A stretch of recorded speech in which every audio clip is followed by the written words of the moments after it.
I stumbled upon you this last January, and I thank God I did.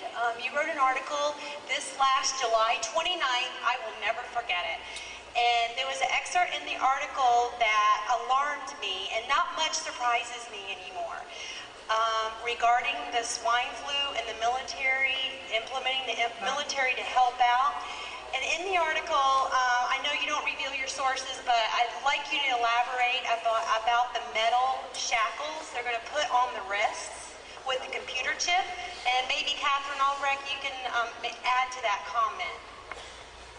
Unfortunately, I believe one among several plans to ensure that the government's edict of mandated vaccinations, and by the way, the state of Oklahoma last week passed through its House just such a law for the state of Oklahoma and its residents that everyone will be vaccinated in the state of Oklahoma.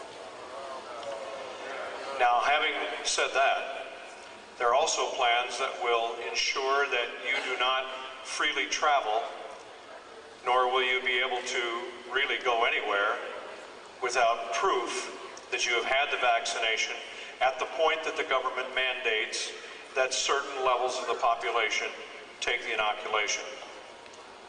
When that happens, I have been told by state troopers across the country that there are plans ready to be implemented that would include roadblocks and choke points, as we call them, major interstate junctions around major cities and so forth, where the greatest number of people can be held until they are either prove their vaccination by papers, or in the case of a medical specialist in Milwaukee, Wisconsin, who told me that they had observed a semi-tractor trailer being unloaded at the hospital loading dock, pallets and pallets, scores of cases of metal bracelets that once put on would slip into a place and be either pegged in there with some kind of device to hold it in place, but the band was meant to be permanent.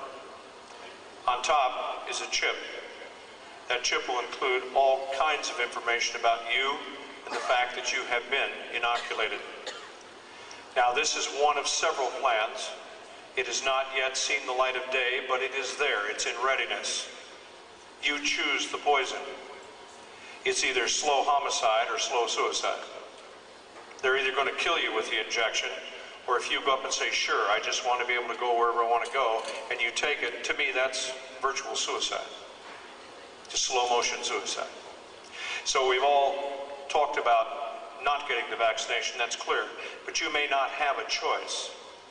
I am told that the plans include buses that will be standing by for people at roadblocks that refuse to take the inoculation.